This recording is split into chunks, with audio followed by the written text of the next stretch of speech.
Bueno, hoy vamos a continuar un ratito más con teoría y después lo que vamos a hacer es empezar a ver la práctica, sobre todo comentar los trabajos de implementación que tienen que hacer, así ya los van conociendo de antemano. Pero bueno, vamos a avanzar un poquitito más con lo que es procesos, así tienen un poco más de conocimiento como para poder avanzar sobre la práctica 1, sobre la práctica 2. Ayer habíamos visto las vías por las que un nuevo proceso podía ser creado. Habíamos visto de que un proceso podía crearse debido a que lo iniciábamos desde un archivo batch. Habíamos comentado brevemente lo que era un trabajo batch, la denominación, el término trabajo, lo que era un batch. Habíamos visto del login interactivo, ¿sí? De cómo arrancaban los procesos creados no necesariamente por el propio usuario, pero sí puede ser, yo puedo crear procesos, yo como usuario, dándole orden al sistema operativo que crea un usuario, y también lo que puede, el sistema operativo mismo, ustedes vieron ayer en mi computadora, por ejemplo, toda la cantidad de procesos que estaban creados. Yo había creado 1 o 2, sin embargo había centenares de procesos dando vueltas por ahí. Todo eso eran creados por el sistema operativo. O creado por un proceso existente. Un proceso puede crear otro, ¿sí? Hay lenguajes de programación que permiten crear nuevos procesos o threads. Ustedes mismos, en Java o en C, con alguna librería, pueden pedirle al sistema operativo, pueden con alguna instrucción del lenguaje de programación, pedir la creación de un nuevo proceso. Se produce, digamos, cuando se compila y se obtiene el código binario, en definitiva, el ejecutable. Esa instrucción lo que hace es pedirle al sistema operativo que cree un nuevo proceso, en el caso de que sea un proceso lo que queremos crear, y normalmente lo que devuelve es un puntero a ese proceso, el ID, ¿no? Entonces, un proceso también puede por otro proceso. No solo en el creados por procesos del sistema operativo, sino que un proceso mío puede crear otro proceso de usuario. Siempre, por supuesto, por medio del sistema operativo. Bien, pero los procesos en algún momento deben terminar. A veces por circunstancias anómalas, otras porque programáticamente lo queremos, ¿no? Terminación normal. Ese es uno de los modos en los que un proceso termina. Un proceso termina cuando se alcanza la última línea de instrucción que se ejecuta. Un stop run, una cosa por el estilo. Se termina ejecutando a bajo nivel, ¿no? Y tenemos un montón de causas anómalas por las cuales puede terminar un proceso. Porque un proceso excede el tiempo límite que tiene para ejecutarse, por ejemplo, el sistema operativo puede decidir terminarlo. Porque excede la cantidad de memoria disponible, porque efectúa una violación de memoria, es decir, intenta escribir más allá de su espacio de direcciones asignado, por algún tipo de error de protección, ¿sí? Está intentando acceder a un recurso que no le es permitido, por un error aritmético, ¿sí? Eso se produce en el contexto de la CPU. Bueno, porque se excede de tiempo, porque hay un fallo en la salida, instrucciones inválidas, puede ser que se haya compilado de algún modo o con alguna librería que termina haciendo una llamada, una instrucción que no es reconocida por la CPU, digamos, por intentar ejecutar una instrucción privilegiada que solo puede ejecutar el sistema operativo, ¿sí? Un proceso de usuario que intenta ejecutar una instrucción privilegiada puede ser terminado por el sistema operativo. Por algún problema con los datos, por el propio operador puede ser terminado. Yo puedo decidir terminar un proceso, matarlo, o el sistema operativo simplemente pedirle al sistema operativo que lo mate, ¿no? Y algo importante, hoy dijimos que un proceso puede ser creado por otro. Cuando un proceso es creado por otro, se dice que este último es el padre, ¿sí? El que crea un proceso, el proceso que crea un proceso es el padre del hijo, de ese hijo. Y tenemos toda una jerarquía. Imaginen que los dos procesos, padre e hijo, se encuentran ejecutando. ¿Qué pasa si por algún motivo termina el padre? En algunos sistemas operativos,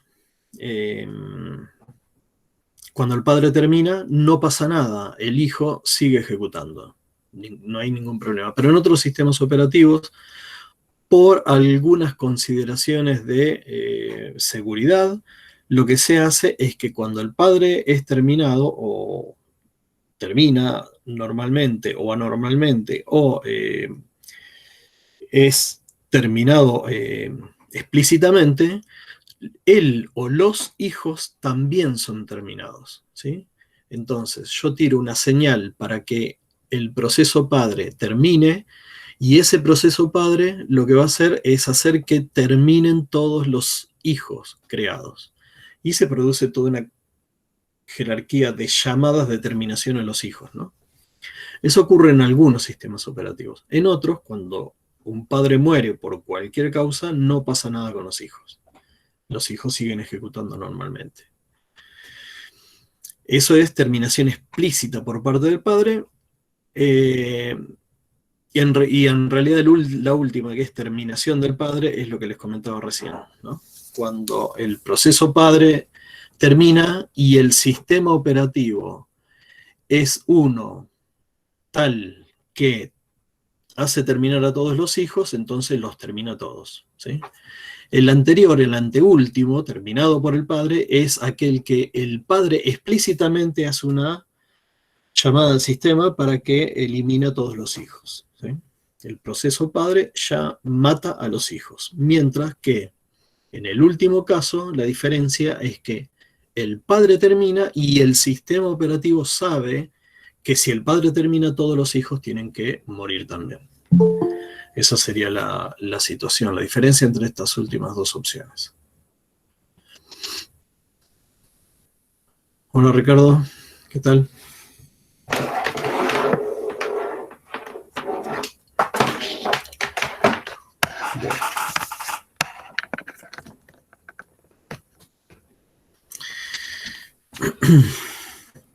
Bien, vimos algo de lo que es creación y terminación de procesos.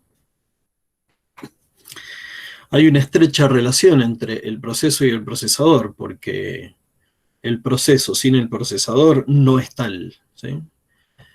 El proceso termina siendo proceso porque hay alguien que lo ejecuta, que es el procesador. Entonces ahora vamos a ver un poquito algunas relaciones o comportamientos entre estas dos entidades. El procesador ejecuta las instrucciones señaladas por el program counter, que es un registro propio de la CPU, ¿no? El procesador. ¿De dónde salen? Digamos, ¿qué es lo que tiene ese program counter? No tiene ni más ni menos que direcciones de memoria donde están las instrucciones que tiene que ejecutar, básicamente, ¿sí? Es un puntero a la próxima instrucción de cada uno de los procesos. Para cada programa que se ejecuta, se crea al menos un proceso. Bueno, eso ya lo venimos remarcando desde hace rato, ¿no? No tenemos un programa que se ejecuta solito él como programa en sí mismo. sino que el sistema operativo debe antes convertirlo en un proceso. Y después vamos a repasar un poquito, porque en concurrencia algo vimos, pero vamos a repasar un poquito lo que hay, digamos, dentro de un proceso. ¿Qué hay, no? ¿Qué es eso más que hace el sistema operativo? Vamos a contar un poquito lo que hay.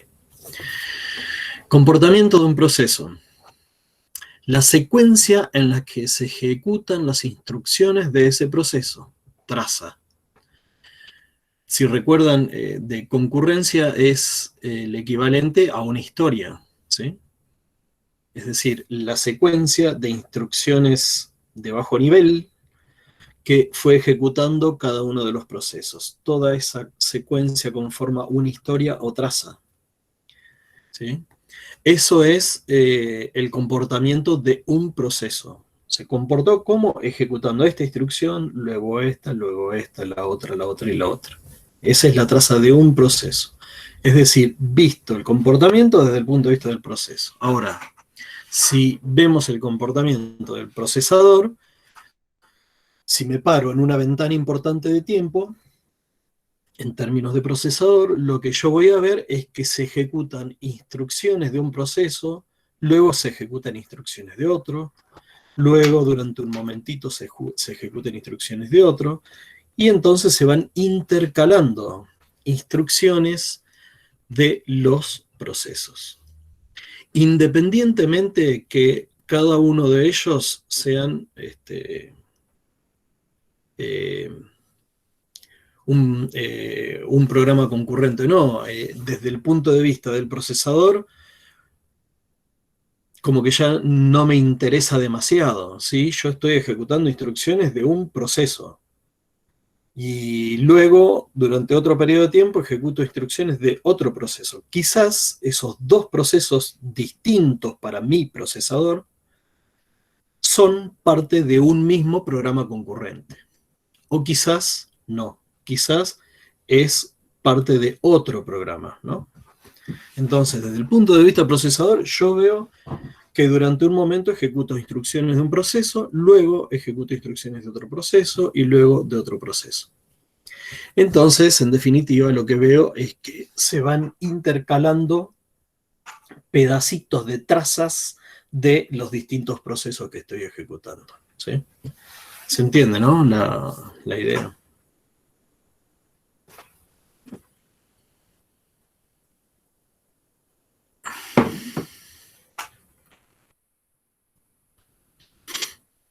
Bueno. En cuanto a estados, ahora vamos a llegar a lo que es los estados.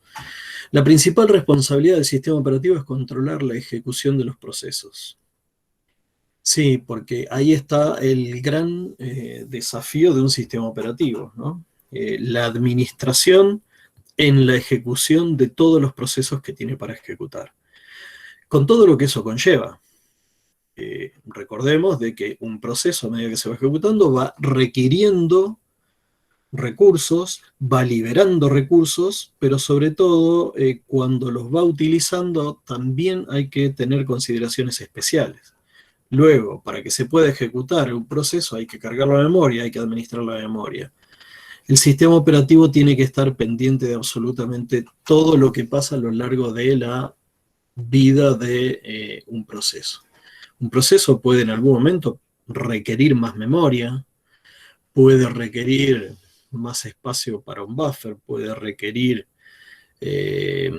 más uso de espacio en memoria secundaria, puede requerir recursos del sistema operativo como semáforos o cosas por el estilo, ¿sí? Entonces, el sistema operativo, para poder llevar adelante la ejecución de todos los procesos, debe, para poder administrarlos, debe conocer el estado en el que se encuentra cada uno de los procesos, ¿sí? Debe saber el sistema operativo qué archivos tiene abiertos ese proceso o no, más allá del control que efectúa sobre los permisos que tenga, ¿no? Debe saber dónde está alojado en la memoria, cuál es el estado, está en un momento determinado, ese proceso está corriendo o no está corriendo. Esto es importante, de lo que vamos a ver ahora. O en algún otro estado, cuál es el estado en el que se encuentra, que vamos a hablar también, la CPU en un momento determinado, importante para la vida del proceso, ¿sí? Entonces vamos a hablar de todas estas cuestiones de estados. Y empezando por los estados de un proceso. En la forma más simple que se nos ocurre pensar, un proceso puede estar en un momento determinado, ejecutando o no ejecutando, ¿sí? Si está no ejecutado, por ahora ya vamos a ver otros estados. Pero podríamos pensar en una computadora que solamente ese sistema operativo de esa computadora le interese saber o le interese determinar en qué estado está un proceso solamente cuando está ejecutando o no. Y quizás la cosa funcione en una forma algo rudimentaria, algo primitiva, pero podríamos tener algo así. ¿Dónde? ¿Se ve el puntero del mouse? Sí. Sí, sí, Bueno. se ve. Bien. Entonces, un proceso entra al sistema o es creado por el sistema operativo e inicialmente se encuentra en un estado no ejecutando. En algún momento el propio sistema operativo lo va a lanzar a ejecutar, va a hacer el despacho y lo va a pasar al estado ejecutando. ¿Sí? En algún momento ese proceso va a entrar en pausa y va a dejar de estar ejecutando y vuelve a estar no ejecutando. ¿En qué situaciones puede estar puede pasar a no ejecutando? Bueno, porque lo que se hace normalmente en los sistemas multiprogramados es cada vez que un proceso que está ejecutando solicita una operación de entrada-salida, por ejemplo, como demora demasiado tiempo, ese proceso deja de estar ejecutando, el sistema operativo lo pasa a no ejecutando y trae otro proceso que pueda estar esperando y lo pone a ejecutar. Bien. Entonces, un proceso a lo largo de su vida pasa por estos dos estados cíclicamente, hasta que en algún momento termina y sale del sistema. El sistema operativo se encarga de sacarlo, liberar los recursos, etcétera, etcétera. Bien. Esto es, el diagrama B es la misma idea, pero implementada con una cola ya, ¿no? Es lo mismo. En esta cola tengo los procesos que ingresan, que son creados. Lo mismo que acá arriba. ¿Dónde van a estar los procesos que son recientemente creados? En una cola.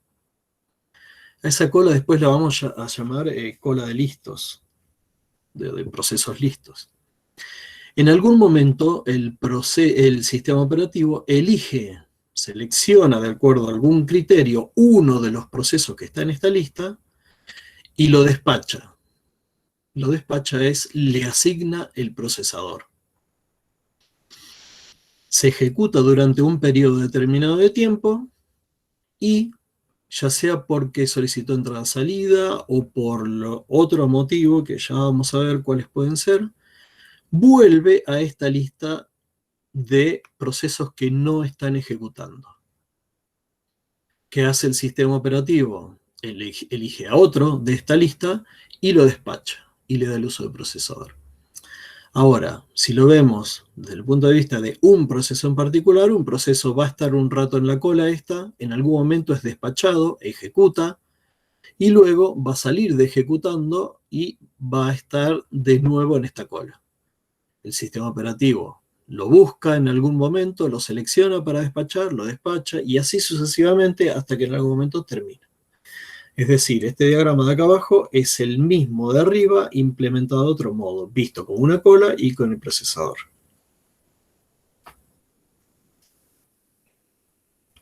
Bueno, no hay dudas hasta ahora.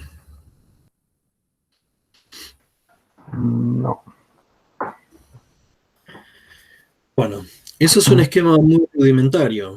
No nos permite tener demasiado control de lo que está pasando.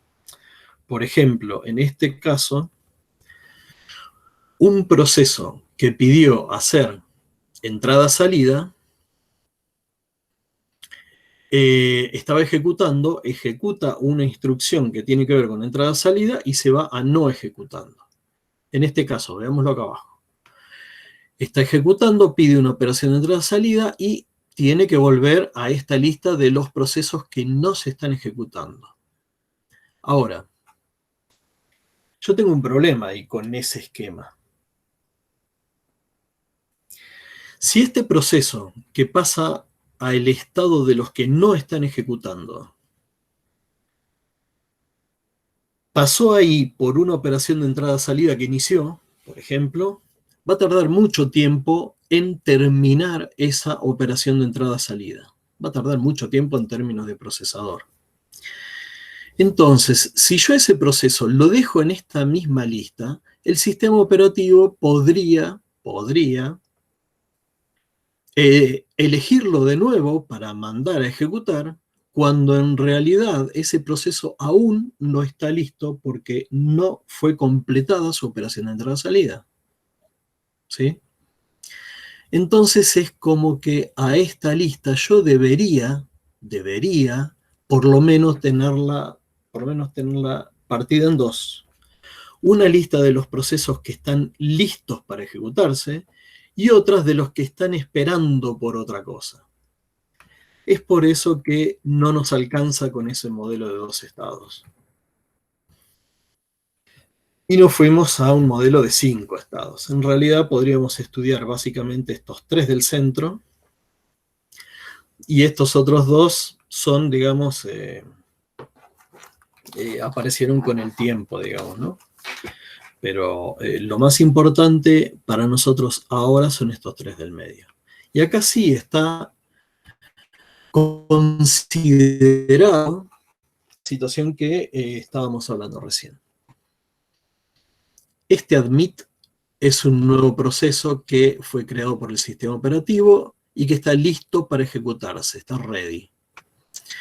Cuando ese proceso es elegido por el sistema operativo para poder ser ejecutado, le hace el despacho y le asigna la CPU y empieza a correr. Si ese proceso tiene que dejar de ejecutarse por algún motivo ajeno a él, si por él fuera, digamos, él seguiría ejecutando, pero por algún motivo que ya vamos a ver, ese proceso debiera volver a no ejecutado, por ejemplo, porque se le acabó el tiempo.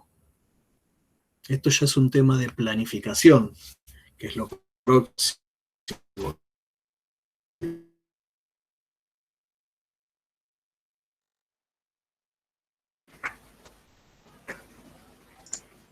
No se le escucha, Horacio. Vamos, vamos. Por ahí si corta la cámara puede que ande mejor como ayer. Eso voy a hacer.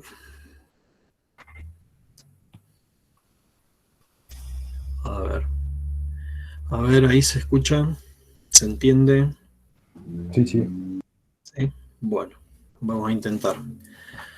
Por ese tema no tengan, por cualquier tema, o si hay una duda, me cortan, sí, no hay problema. Bien. Decíamos, un proceso que está listo, el sistema operativo lo puede despachar y lo manda a ejecutando. Normalmente cuando eso ocurre, es muy común que los sistemas operativos le den un tiempo máximo para que se ejecute. No sé, le da un milisegundo, por decir algo. Te doy un milisegundo para que ejecutes. Después de ese milisegundo, por más que quieras vos seguir ejecutando, yo te vuelvo a pasar a listo. Después veremos cómo es toda esa historia, ¿no? Cómo se hace eso. ¿Y por qué ocurre eso? El tema es que, bueno, yo si está corriendo, a ver, El porqué es básicamente para que un proceso no me acapare el procesador, ¿m? Y los demás procesos que quieren ejecutarse no tengan la oportunidad, no tengan la chance de ejecutarse. Entonces es por eso que el sistema pone límites. Se le termina el tiempo, entonces el sistema operativo lo pasa de nuevo a listo a ese proceso. ¿Por qué? Porque ese proceso quería seguir ejecutando. Y si yo lo dejo en el procesador, sigue ejecutando. En cambio, si ese proceso estaba ejecutando y ejecuta una operación de entrada-salida, yo lo voy a poner en otra lista, en una lista de procesos que lo llamo bloqueados, ¿sí? Y lo voy a dejar en ese estado hasta tanto se termine la operación de entrada-salida. Siempre hablo de entrada-salida porque es lo más común. Página de más memoria en otro esquema, etc. Entonces,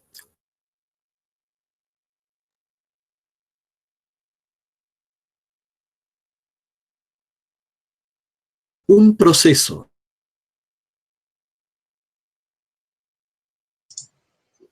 Se corta ahora, yo no sé si es que no está hablando. que se a otro. A ver, ¿hay algún segundito?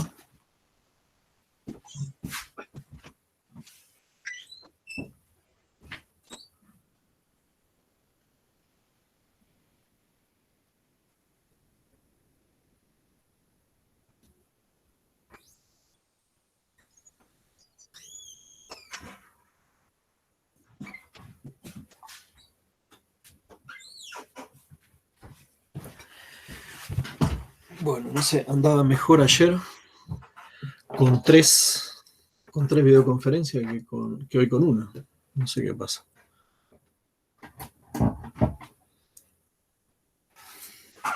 A ver, ¿me escuchan? ¿Ahí me escuchan?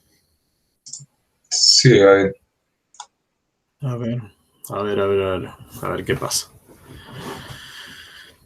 Bien, acá ya tenemos, en vez de un estado que sería no ejecutando, porque los que están listos no están ejecutando, y los que están bloqueados tampoco están ejecutando, ¿sí? Estos dos forman lo que en el esquema anterior era el no ejecutando. A ese estado lo abrimos en dos. Lo abrimos en dos, ¿en cuáles? En un estado que es listo para volver a ejecutar y en otro estado que es bloqueado, porque todavía no está listo como para volver a ejecutar. Es decir, los procesos que están bloqueados no son elegibles por el sistema operativo para despachar y mandar a ejecutar. ¿Por qué? Porque están pendientes de algo todavía. Tienen algo pendiente. Necesitan que termine la operación de entrada-salida que pidieron o necesitan que les sea asignado el recurso que pidieron. ¿Sí?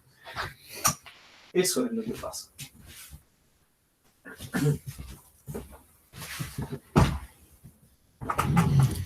Bien. ¿Se entendió el núcleo este, cómo funciona el núcleo este de los tres estados? Sí, sí. Sí. Bueno. Ya que estamos, vamos a comentar qué son estos nuevos dos que aparecen acá. Nuevo y terminado. En algunos libros lo van a ver como que esto está terminando y este es nuevo.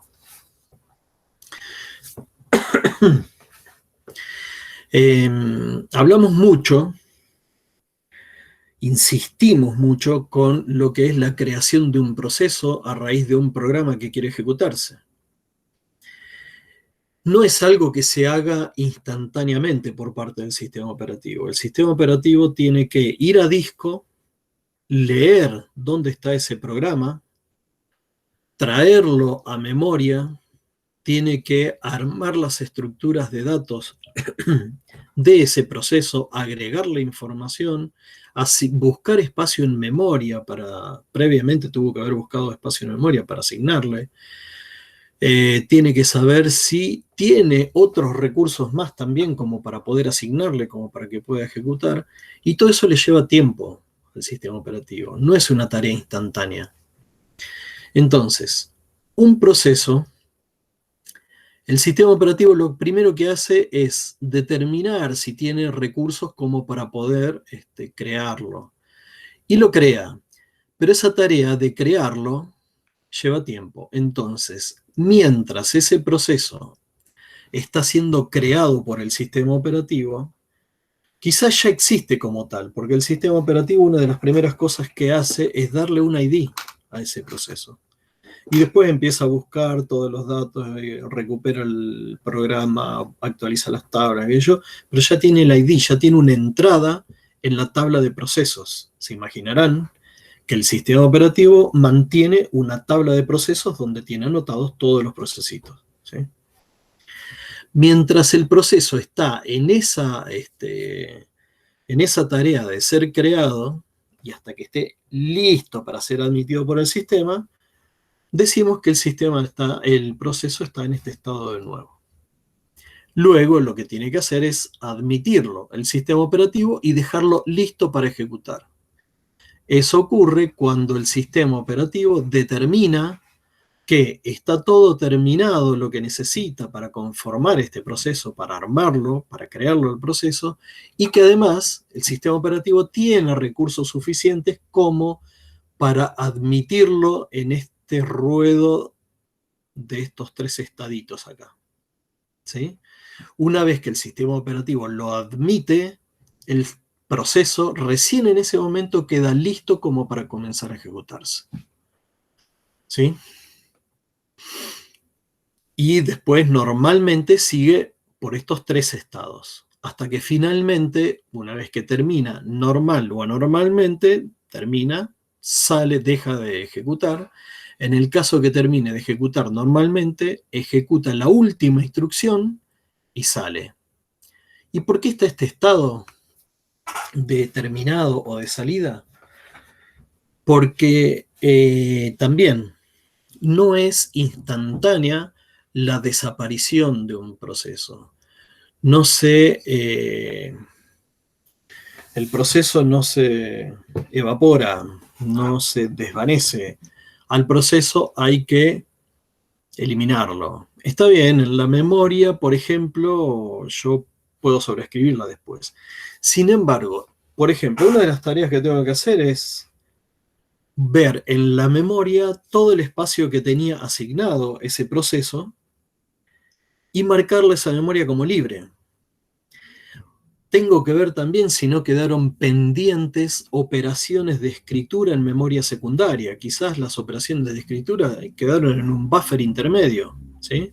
Y todavía no están escritas físicamente en el dispositivo. Hay que terminar todas esas operaciones. Después hay que eliminar todas las entradas de las tablas del sistema operativo que tienen que ver con ese proceso que acaba de terminar. Hay que actualizar los punteros de los archivos que estaba usando o la cuenta de archivos que estaba usando. Toda la tabla de archivos abiertos, que tenía abiertos este proceso, hay que actualizar y decir, bueno, ahora este proceso ya no está usando más este archivo, tampoco el otro, hay que cerrar. Y además, algo que no dijimos cuando se crea un proceso, algo que hay que hacer es actualizar en general, en los sistemas operativos hay que actualizar información de contabilidad, algunos le llaman, que tiene que ver con qué. Cuánta CPU usó, digamos, el sistema operativo lleva la cuenta de cuánto tiempo de CPU utilizó un proceso, cuánto espacio en disco utilizó un proceso, cuántas operaciones de entrada-salida requirió, un montón de información adicional, digamos, que sirve eventualmente para control, para auditorías, o hace muchos años también servía para poder facturar el uso de los recursos caros de cómputo, ¿sí? Entonces, si bien la actualización de esa información se va llevando a medida que un proceso se va ejecutando en estos tres estados, cuando termine ese proceso hay que actualizar todo y hay que escribirlo en memoria secundaria. Hay que actualizar los archivos, el último proceso que lo utilizó, a qué hora terminó de escribir en ese archivo, etcétera, ¿sí? Entonces, esas tareas de finalización de un proceso no son instantáneas tampoco, no son triviales tampoco. Por eso es que se comenzó también a utilizar este estado de proceso terminado o de salida.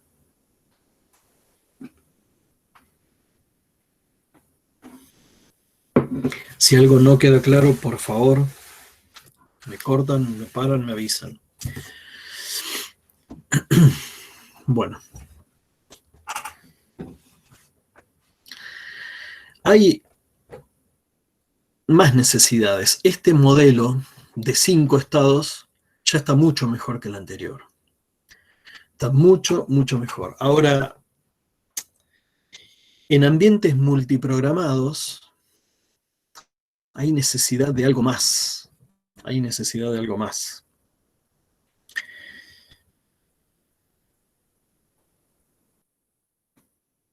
Y tenemos que hablar de esto, de la suspensión de procesos.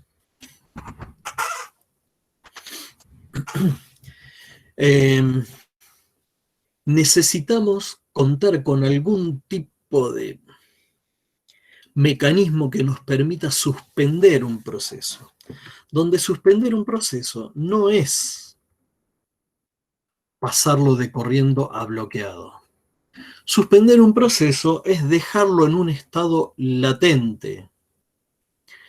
Suspender un proceso es dejarlo en un estado que nos libere recursos, llámese memoria principalmente, quizás procesamiento. En algún momento con la multiprogramación puede ser que nuestro grado de multiprogramación, es decir, cantidad de programas que están ejecutándose por unidad de tiempo, es muy alto, entonces el procesador está realmente atosigado.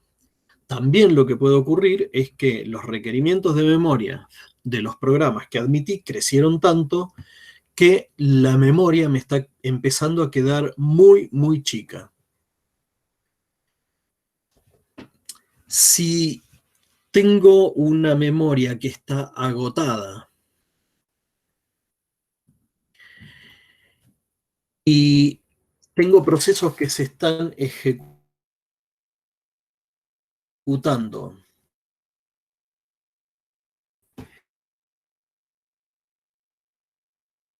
en un esquema.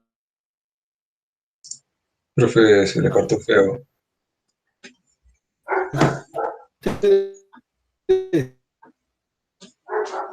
No se escucha por ahora. Algo ya deben conocer. Bueno, y te escucho, así que... Ahí creo que va. voy a...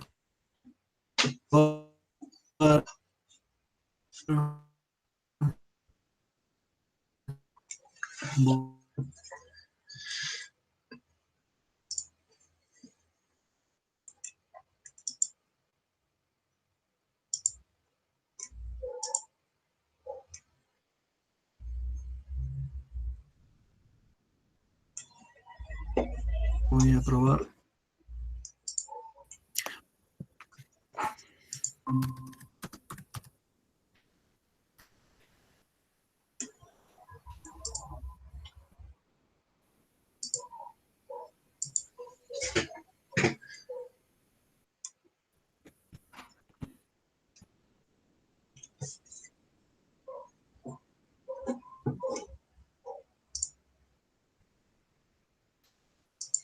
A ver. PDF Viewer, no encuentro.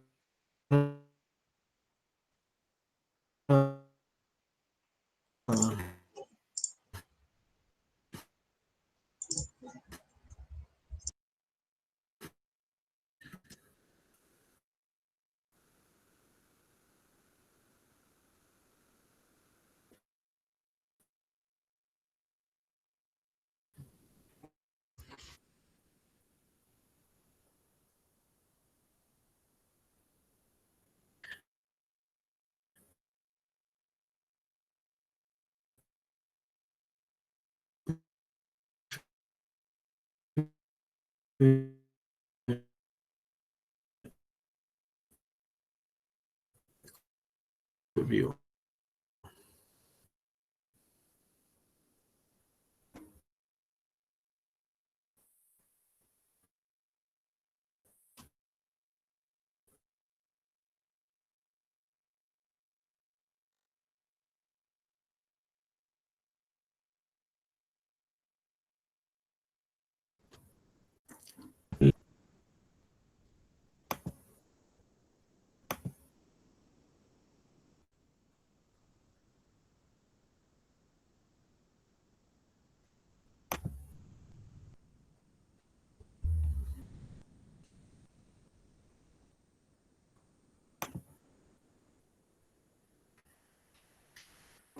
Un minutito.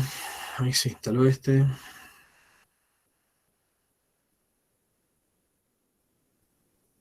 Iniciar.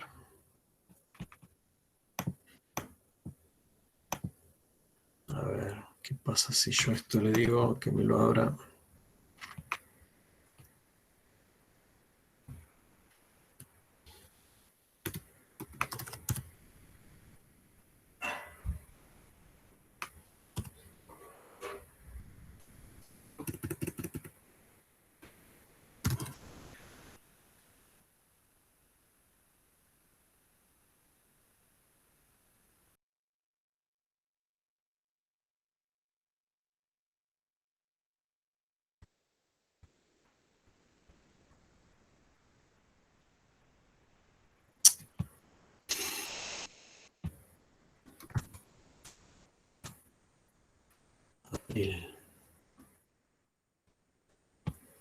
Y si le paso esto,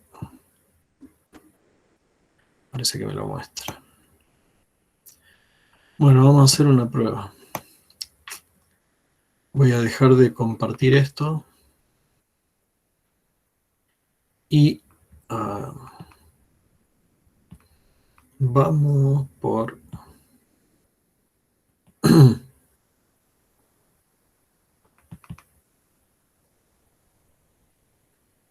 esta.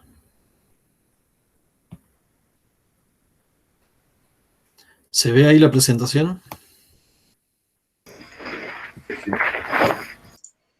Sí, se ve. Bueno. Bueno, vamos por ahí. A ver cómo nos va. Bueno. Entonces, estábamos con la suspensión. Hay situaciones, les decía, en las que me estoy quedando corto de recursos. Quizás lo más importante sea que me estoy quedando falto de memoria. Cuando me estoy quedando falto de memoria y estoy utilizando algún esquema de memoria virtual, principalmente, que es lo que cualquier sistema operativo utiliza hoy en día, ustedes escucharon seguramente hablar de páginas de memoria, paginación en memoria. ¿Qué pasa? Cuando estoy corto de memoria, lo que se produce es una situación en la que a medida que un proceso se va ejecutando, como tiene pocas páginas de su programa cargado de memoria, está continuamente yendo a memoria secundaria a buscar porciones de programa y cargarlos en páginas. Del mismo modo, está el sistema operativo también continuamente liberando memoria, volando páginas de otros procesos o del mismo que ya no se usan, vuela páginas para hacer lugar a otras. Todo eso porque me estoy quedando corto de recursos. Es la situación más común. Otra situación podría ser que un proceso esté esperando demasiado por algún evento que sabemos que va a ocurrir más adelante. Entonces, yo no quiero que esté ocupando recursos acá, en este núcleo de estos tres estados. Yo no lo quiero tener como listo a un proceso que realmente me trae más problemas que otra cosa, ¿no? Es decir, más problemas desde el punto de vista de que no lo voy a poder hacer avanzar como corresponde. Yo tengo un proceso acá que no le puedo dar un buen servicio para ejecutar, entonces eventualmente lo que puedo llegar a hacer es suspenderlo. Obviamente hay hay procesos que son pasibles de ser suspendidos por este motivo, otros que no, ¿no? Obviamente. Pero bueno, la situación más complicada es cuando me estoy quedando falto de recursos. Entonces, algún proceso es pasible de ponerlo en otro estado que sea suspendido. Y cuando yo suspendo un proceso, libero una gran parte de los recursos que está utilizando, ¿sí?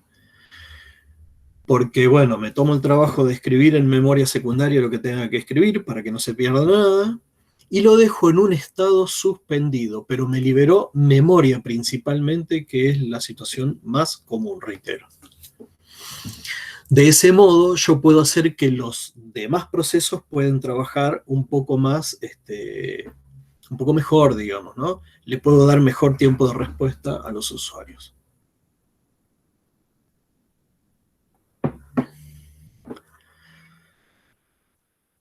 Entonces, yo lo que voy a hacer es suspender procesos que están no solamente en estado listo, sino que principalmente los que están bloqueados. Lo más natural es pensar que proceso que está bloqueado, y sé que va a tardar un rato en estar listo, con lo cual ese podría estar tranquilamente bloqueado, suspendido, ¿sí?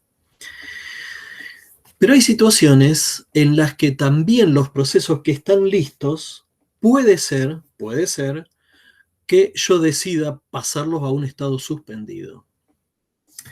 Y para ustedes quizás me dirán, no, pero eso, a ver, si el proceso está en estado listo, es elegible, ya se puede ejecutar, ya está listo para ejecutar. ¿Cómo lo vas a suspender? Bueno, necesito recursos, necesito memoria, y quizás yo puedo decir, bueno, hay un proceso que tiene bajísima prioridad, muy baja. Y bueno, lo suspendo. Lo suspendo y hago que todos los demás trabajen mucho mejor, porque ese proceso que suspendí me liberó memoria principalmente, ¿sí? Entonces los demás pueden trabajar mejor, les dejé más lugar para que trabajen. O eventualmente hay un proceso nuevo que tiene altísima prioridad y yo puedo decir entonces, bueno, uno de estos que estaba listo, que tiene muy baja prioridad, lo suspendo y puedo meter este a ejecutar, que tiene alta prioridad, y me estaba quedando sin memoria. Entonces, ¿qué hago? Lo paso a ese, a listo, suspendo previamente el otro, y un proceso que estaba listo de ese modo, como para poder ejecutarse, lo suspendí. Entonces, motivos para suspender procesos hay varios. Algunos ya los comentamos. Entonces, ¿qué se hace? Dijimos que no necesariamente voy a bloquear procesos que están bloqueados. No solamente voy a bloquear procesos que están bloqueados, sino que también voy a bloquear procesos que están listos. ¿Alguien quiere entrar? Sí. Hola, Cristian. Hoy era las 16. Y ya que estamos, sigamos con el horario porque cambiar es un lío, porque hay que cambiar horarios de todo. Vamos a seguir con los mismos horarios. Bien. Inicialmente, la suspensión es para procesos que están bloqueados. Es lo más natural. Es la primera idea que se nos viene a la cabeza, ¿no? Si tengo que suspender un proceso y negarle la posibilidad de que se ejecute, lo hago con un proceso que está bloqueado. Entonces lo que hago entonces es un proceso que está bloqueado, lo paso a otro estado y en algún momento cuando se liberan recursos y el proceso también ya está listo porque se terminó de completar la operación que había solicitado y que lo llevó hasta acá, hasta el bloqueado, recién ahí entonces se puede activar y pasar a listo, ¿sí? Fíjense, acá tenemos el estado nuevo, listo, bloqueado, corriendo y terminado o salido. Es el mismo diagrama de antes, nada más que se agregó este único estado que es suspendido. Un proceso que llegó a bloqueado porque inició una operación o quiso hacer algo que todavía no lo puede hacer. Todavía está esperando que se termine algo que él pidió o adquirir algo que él solicitó. Hasta que eso no ocurra, va a seguir estando en bloqueado. Mientras tanto, yo lo puedo suspender. Y para que salga de suspendido, lo que tiene que pasar para llevarlo a listo es que se complete lo que pidió antes acá, por lo que llegó a bloqueado, y además, bueno, que el sistema operativo detecte que ahora sí tiene memoria suficiente como para volver a ponerlo en la lista de listos. ¿Sí? Entonces, acá ya estamos en un modelo de 6 estados y vamos a terminar con uno de 7 estados. Cambia un poco la disposición, pero es lo mismo que antes, donde se agrega un nuevo estado. Tenemos listo, bloqueado, ejecutando. Este es el corazón de nuestro modelo que ya habíamos hablado. Nuevo y salida, como antes, y bloqueado suspendido, o suspendido bloqueado, que es lo que vimos recién. Ahora se agrega este séptimo. Suspendido, listo. Entonces, ahora se armó un pequeño lío acá en el diagrama, porque ya las transiciones, que son todas las flechas, digamos, el cambio de un estado a otro por parte de un proceso es una transición, ¿sí? Un proceso que pasa de nuevo a listo, sufre una transición que lo pasa del estado nuevo al estado listo. Eso es. Bien, un proceso que en estado de nuevo puede ser admitido a la lista de listos ya para ejecutarse, o si no hay suficientes recursos, o si es de muy baja prioridad, o lo que sea, puede ir a parar directamente a la lista de suspendidos listos. Es decir, ese proceso estaría listo para ejecutarse, pero en realidad, por algún motivo, no quiero que por el momento ello ocurra. No quiero que venga a esta lista de listos para que el sistema operativo lo tenga en cuenta para ejecutar. Todavía no. Lo dejo en suspendido. Listo.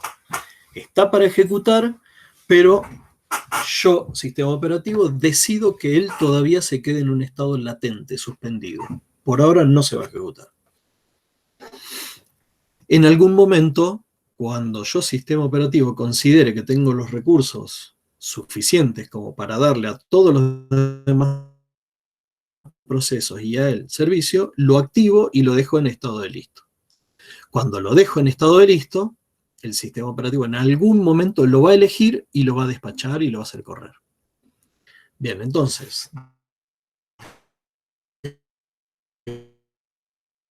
un estado de nuevo, un proceso puede ser andado a la lista de listos como siempre, como ya habíamos visto antes. Esta activación ocurre normalmente entonces cuando el sistema operativo detecta que tiene los recursos como para que este proceso que estaba en suspendido listo ya pueda venir a ejecutarse. Cuando yo hago esta activación de suspendido listo a listo, ahí eso me lleva tiempo, ¿sí? Porque recuerden que yo a un proceso que suspendí, hice liberación de memoria, por ejemplo, junto con otros recursos. Entonces ahora lo que tengo que hacer es volver a cargarlo a memoria, por ejemplo, ¿sí? Entonces necesito un tiempo, necesito un tiempito, un trabajo que hacer. Cuando vuelve a cargarse en memoria, quizás vuelva a otra posición que no era la que estaba ocupando antes. Y eso me trae problemas. Ya vamos a ver. Bien, hasta ahora vimos estas poquitas transiciones. Esta transición, que es el despacho, ya la vimos, es cuando el sistema operativo selecciona un proceso de la lista de listos y le asigna el procesador para que ejecute. Se puede dar el caso que un proceso que está ejecutando pase directamente a suspendido listo. O que por el mismo timeout que veíamos antes, el sistema operativo lo vuelva a la lista de listos. Bien.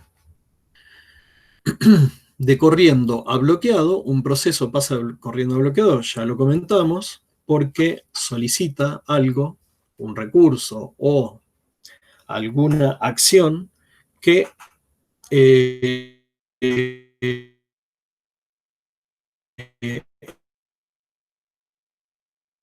en realidad lo, Se le está entrecortando, profe. es un... Mucho. Cuando un proceso... bueno, sí, otro en clase de mi mujer también. Caramba. Bueno, lo que vamos a hacer es tratar de terminar esto y seguimos con práctica. Em,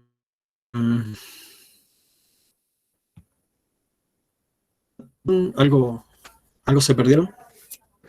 ¿O quedó más o menos la idea? No, quizá la última partecita no quedó muy claro. Bueno,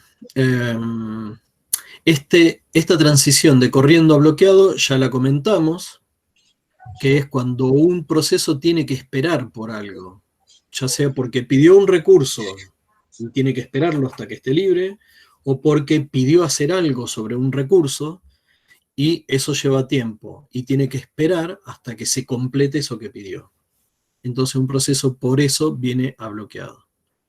Si está en bloqueado y yo sistema operativo lo paso a suspendido bloqueado, es también por la misma situación de antes. Normalmente no tengo recursos disponibles, necesito más memoria, por ejemplo, y lo paso a suspendido.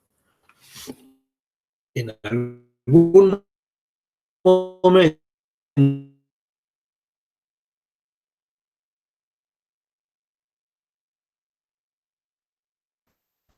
Ahí se le cortó ya.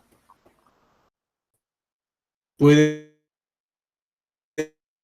ser que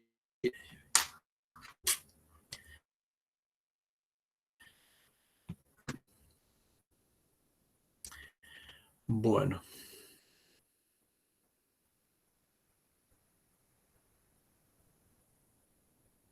hola, hola, Ahí va. hola, hola, Escucha. ¿me escuchan ahí? Sí, sí. Con esta hoja y lo vamos a dejar acá.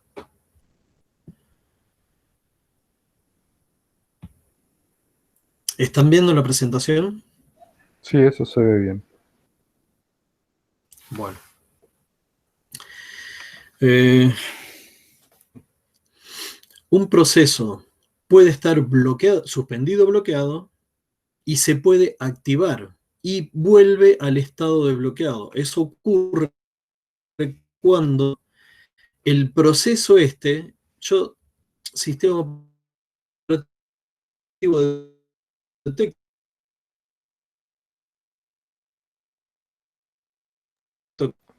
Se le cortó todo, profe.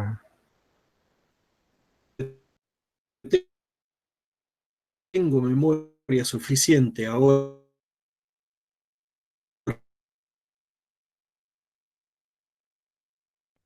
están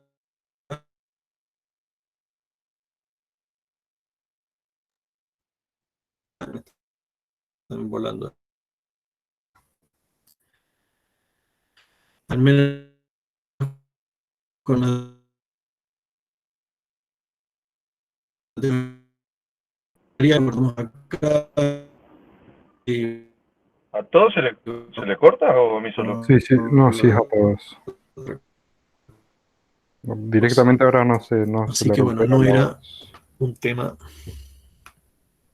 no era un tema de ese. No. Ahora sí me escuchan. Sí, ¿Sí? sí, ahora sí. Por momentos muy cortos se entiende y después no.